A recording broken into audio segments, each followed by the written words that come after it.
Coming up on Network Africa. London's High Court rules Rwanda asylum seeker deportation plan is lawful.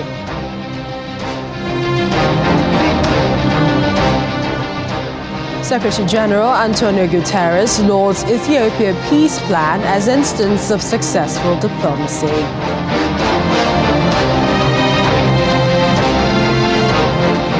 Plus, Tunisia judge imprisons former Prime Minister Ali Layarade.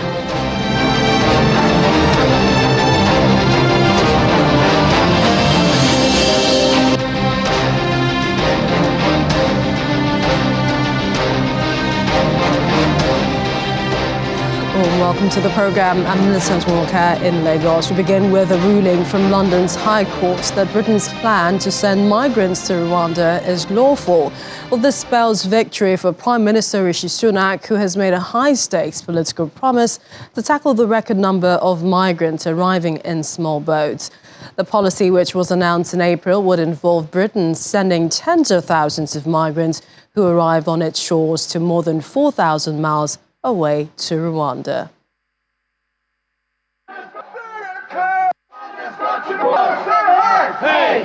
In announcing the court's decision to return Rwandan migrants, Judges Clive Lewis and Jonathan Swift said it was lawful for Britain to make arrangements with the Rwandan government to send asylum seekers to the country for the asylum claims to be determined there. Figures show more than 40,000, a record number, have come from France this year. Many haven't made the journey from Afghanistan, Iran, or other countries suffering war to travel across Europe and to Britain to seek asylum. Responding to the ruling, head of bargaining at the Public and Commercial Services Union, Paul O'Connor, said the government's plan was morally reprehensible and utterly inhumane. We were clear right from the outset that our members didn't want to carry out this policy on the basis they thought it was unlawful, morally reprehensible and utterly inhumane. The judges today may well have found that decision to be lawful, but it remains morally reprehensible and utterly inhumane, and we will continue to do all we can to fight this policy all the way. Lawyers representing asylum seekers from Syria, Iraq and Iran, as well as Albania and Vietnam, challenged the Rwanda policy at a hearing this year alongside campaign groups Detention Action, Care for Calais and Asylum Aid. Founder of Care for Calais, Claire Mosley, added that the migrants had suffered human rights abuses and torture. We just feel utterly disappointed. Like I say, our country can do better. These are real people who have suffered the worst things in this world. We went through with them last time the absolute horror of people facing deportation, people talking to us about committing suicide, reading the transcripts of people being dragged onto that plane was absolutely horrific. We know there's a better way. These are people who are coming to our country asking for our help, having suffered human rights abuses and torture. The government victory will not mean flights can take off straight away because there may be further appeals, and the British courts, an injunction imposed during the summer, prevents any immediate deportations until the conclusion of legal action in the United Kingdom. In a partial win for the claimants, the judges said the government must consider properly the circumstances of each individual claimant and refer them back to be reconsidered. The judges say a further hearing will take place on January 16th to determine any applications for permission to appeal against the court's decision. Meanwhile, British Prime Minister Rishi Sunak has welcomed the court's decision. It comes as a relief for him, who is fighting growing industrial action, high levels of inflation, and is under increasing pressure from his own members of parliament and the public to deal with the small boats. The decision to send migrants to Rwanda has been criticised by lawmakers in all the main political parties and by the United Nations, with King Charles reportedly describing the plan in private as appalling. I welcome the decision of the court today. We've always maintained that our Rwanda policy is lawful. I'm pleased that was confirmed today. And this is just one part of our plan to tackle illegal migration. Last week, I set out a very comprehensive approach to stopping the boats from coming to the UK. It's not going to be easy, and we're not going to be able to do it overnight, but I'm confident that with the steps I laid out last week, we really can get to grips with illegal migration, because I think what we all want to see and what I want to deliver is a system whereby if you come to the UK illegally, you will not have the right to stay, and we will be able to return you to your own country if it's safe, or a safe alternative like Rwanda. That's a common sense position, I think, of the vast majority of the British public. It's my position, and that's what I want to deliver as Prime Minister. Well, staying with the UK High Court's controversial ruling, one of those who is pleased with the decision is Britain's Interior Minister, Suella Braverman. Speaking in Parliament, Ms Braverman reiterated her support for the plan. Earlier this year, she had confessed that seeing a flight leaving to take asylum seekers to Rwanda is her dream and obsession.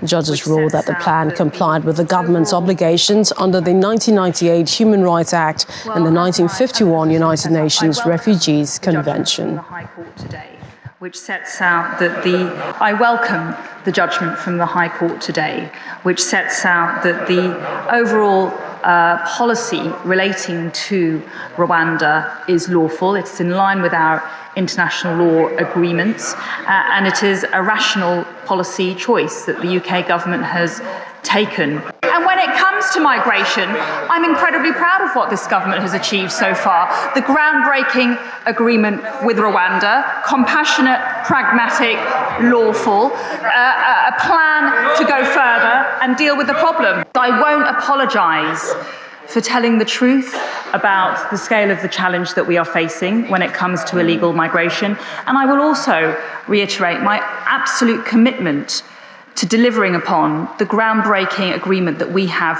with Rwanda. It is compassionate, it is pragmatic, and I invite the opposition parties to support it. Thank you. But how is Rwanda receiving the news? Well, authorities in the East African country have welcomed the British courts giving the green light to the deportation of migrants. The Rwandan government spokesman, Alain Mukura-Linda, affirmed this, calling the ruling a positive step towards solving the global migration crisis. He said it was a satisfying decision and made way for the government to find new solutions. He added that after hosting student survivors of the 1994 genocide for nearly 3 decades, the Hope Hostel, one of the major properties that will be the first home for migrants deported from the UK in Rwanda, has been renovated, and its 50-room facility in Kigali's Kagugu neighborhood is sporting a new coat of paint, fresh bedding, and new security cameras. Well, joining me for more now on that issue is Mr. Dayo Fadina. He's an immigration lawyer. It's good to have you join us on the program. Welcome. Well, good afternoon, and good afternoon to your viewers. Welcome again. What do you make of this ruling on, the highly criticized effort? Does it really deter those crossing the English Channel in small boats? As a matter of fact, it would not, and it doesn't, and I cannot actually see any much change regarding, immigrants, desperate immigrants, asylum seekers or refugees crossing the Channel and wanting to actually come to the UK. Now, we should actually look at what's going on right now in its right perspective. Treating any human being who is vulnerable, who is seeking safety and protection, like human cargo, and you then decide to ship such people to another country for a claim, for any potential asylum claim to be considered, is morally reprehensible, is not proper for in any kind of modern society that we're running at the moment. And I fear that this very particular policy would create so much havoc and suffering for the people concerned. People are desperate already in this country, particularly the asylum seekers, immigrants, so scared and afraid that what would happen is they would be shipped, to a country that they do not know. Youngsters are, threatening suicide, that they would not want to actually go to that kind of country, and people are very, very scared, really, concerning what's happening. And I don't believe there's any moral justification for this, because morally it's not right, in principle it's wrong, and it's not even workable, practically. So while the government is still gung-ho on running and maintaining this kind of policy, beggars belief, big time. I don't know why they still insist that they would need to actually continue with this kind of inhumane policy. And to think that both parties, and this is the UK's ruling and then Rwanda, have welcomed, this judgment. Well, talk to us, apart from, the moral, justification, what does international law say? Because Britain is saying that this complies with the government's obligation under the 1998 Human Rights Act and the United Nations Refugee Convention. I would submit very strongly that this policy doesn't, and I'll actually give two good reasons as to why I believe it does not comply with the human rights legislation, 1998 human rights legislation, and the 1951 Refugee Convention. First of all, if we are to consider the human rights aspect of this very particular nasty policy, now take for instance people who are now claiming asylum in the UK. Take, for instance, if any one of them is a lesbian or a gay, Rwanda is utterly and totally against gay and lesbians. You are now saying you would want to deport those kind of people to Rwanda. How would they be treated in Rwanda? And we are also aware that Rwanda is not particularly, up there when it comes to the violation of human rights and human freedoms, unlawful detentions, unlawful killings in that country. And this is the country we are in bed with regarding, sending vulnerable asylum seekers to.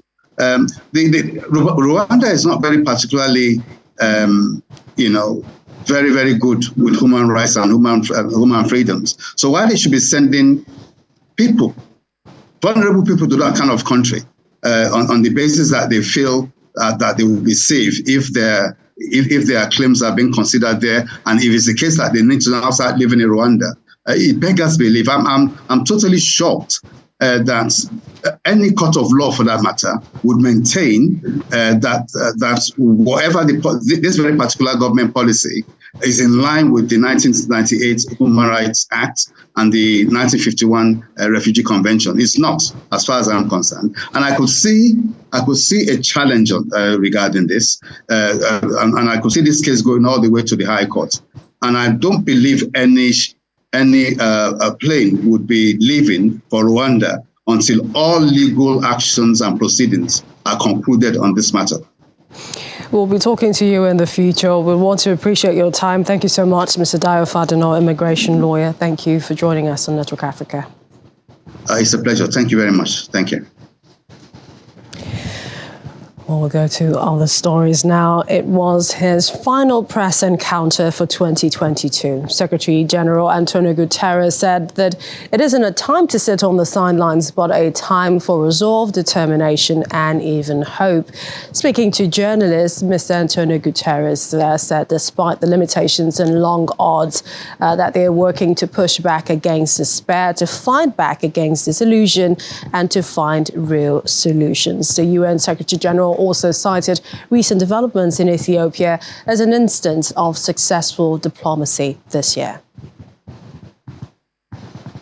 In Ethiopia, efforts by the African Union to broker peace are a reason for hope. A cessation of hostilities and implementation agreements are in place. A pathway to assistance in the northern part of the country is emerging. In the Democratic Republic of the Congo, diplomatic efforts led by Angola and the East African Community have created a framework for political dialogue to resolve the crisis in the eastern region of the country. And the truce in Yemen has delivered real dividends for people.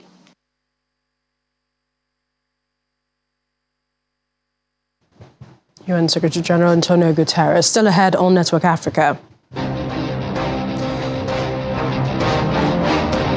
UNICEF Goodwill Ambassador Angelique Kidjo returns home, her home country, to meet children and young people impacted by the spillover of violence. We have details in a moment.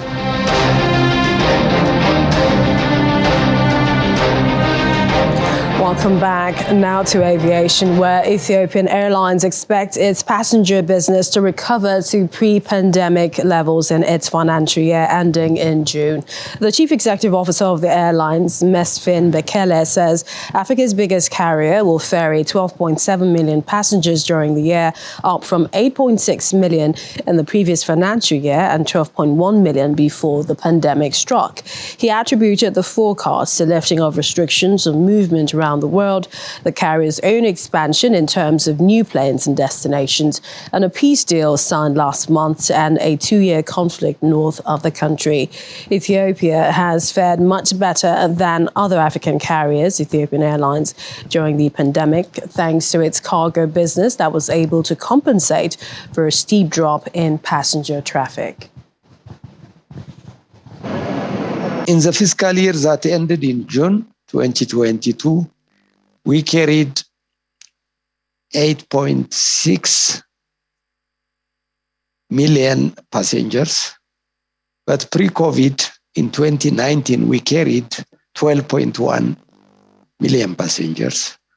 So we have not reached where we were pre-COVID in terms of passenger, but in terms of cargo, in fact, we doubled the amount of cargo we carried during the last fiscal year compared to what we carried in 2019. Are expanding our network.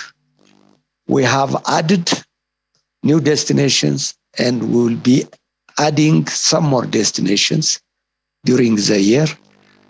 We are increasing frequencies to some destinations.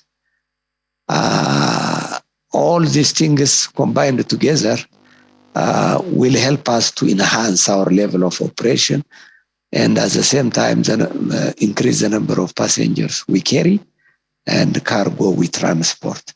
But at the same time, as countries more open up, relax the restrictions, it will allow the passenger traffic to grow.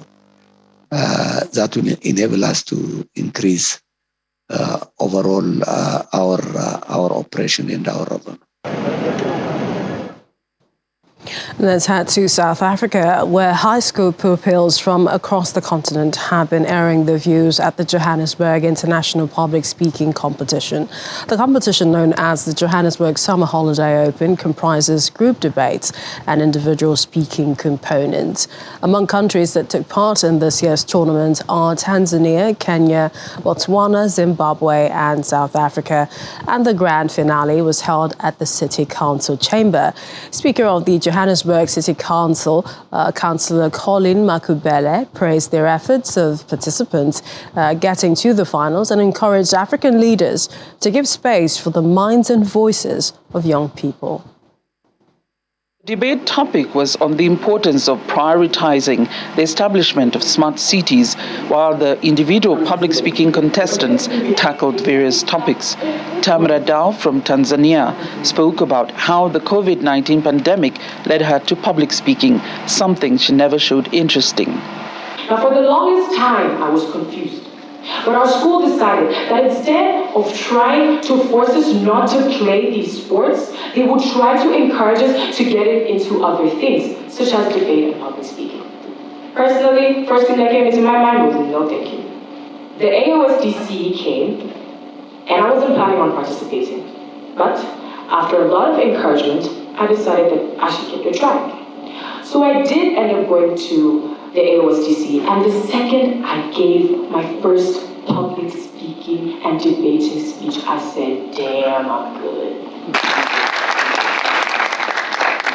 the true meaning of the tree of life. Wholeness, be as useful as a tree. So give life to others, give shelter to everyone, and grant rest to all. Be good like a tree, says Mahmoud Ildan. The greatest task that every human is born with is the ability to see good, to do good, and to be good. The Speaker of the Johannesburg City Council, Councillor Colleen Makubele, congratulated the participants, adding that Africa must look within for empowerment, as there is an abundance of potential leaders with solutions among the young. I want to encourage you. Your mind is really the biggest resource that Africa has. And I want you to learn to cultivate that. And don't stop becoming that voice. This voice that you're bringing out now, don't be afraid to speak out on any matter, irrespective of which side of the argument you're on. The courage and the boldness to speak out, to use your voice to advance humanity. At the end of a very long stretch of speaking, Arabile Mapiri, Johannesburg Student Council Mayor, was declared the winner of Public Speaking 2022, while Greenside High School Johannesburg beat St. Thomas High in the debate. There were other winners in various categories for the participants from various countries.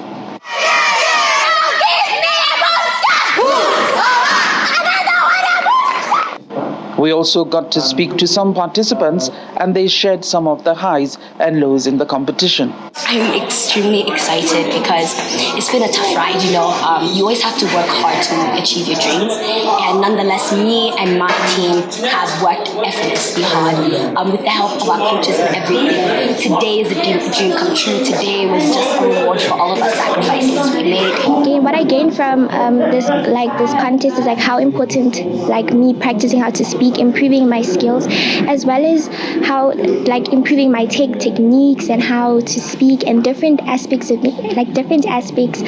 debating and speaking. It showed me a different side of debating, how much actually you have to how much work you need to put in. Yeah. I think one of the most important things I've learned is what the diversity, what everyone can bring to the table, regardless of your gender or your race or what culture you're bringing to the table. And I've learned to be a bit more appreciative of what everyone has to offer and the uniqueness in every person that I have met so far. There were a lot of lows, if I'm being honest, because I did both public speaking and debating.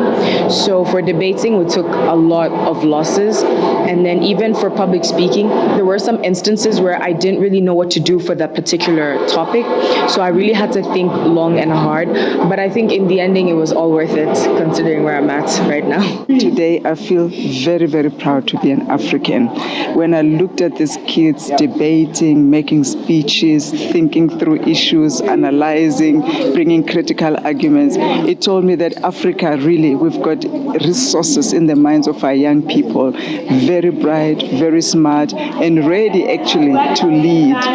The Summer Holiday Open is an international debating and public speaking tournament run by the Pan-African Schools Debating Council in partnership with the Johannesburg City Council. The official Speakers' Cup was launched in 2020.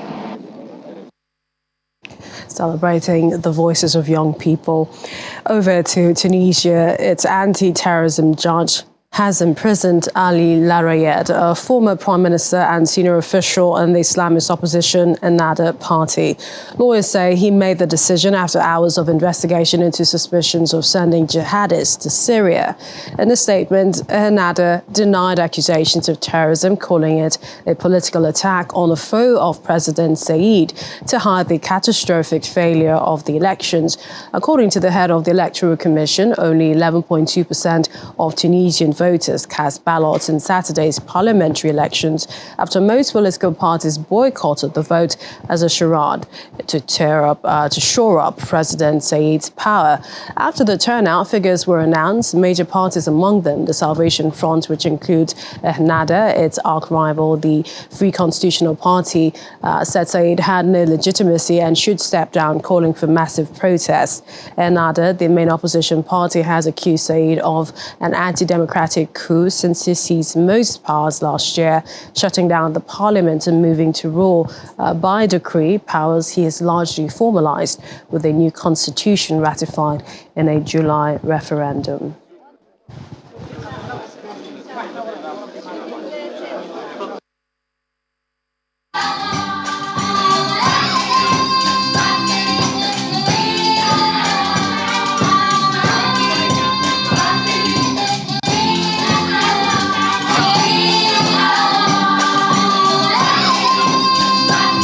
It's the return of UNICEF's Goodwill Ambassador Angelique Kidjo to her home country, Benin, to meet children and young people impacted by the spillover of violence from the Sahel crisis and climate change in the region, the deteriorating security situation in Burkina Faso and Niger, as well as rising food prices as a result of climate-induced shocks, are affecting access to essential social services for children, refugees, and internally displaced persons in North Benin. During the week-long trip, 5-time Grammy Award winner Kidjo met with teachers, nurses, health and social workers who are on the front lines providing children, their families, with access to essential services. In Benin, 3 in 10 girls are married before the age of 18. Kidjo met with adolescent girls who have escaped child marriages and have been reintegrated into their communities through vocational training opportunities.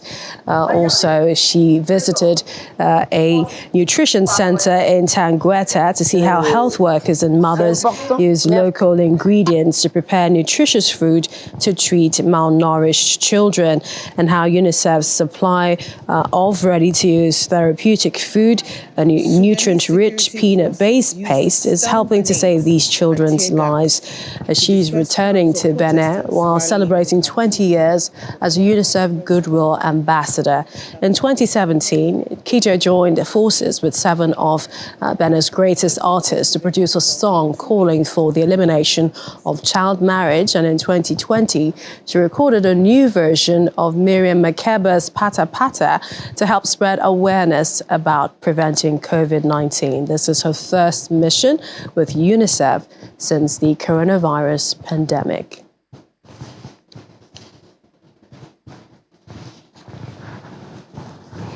And on that note, we wrap up Network Africa at this time. Thank you for watching. I'm Millicent Walker.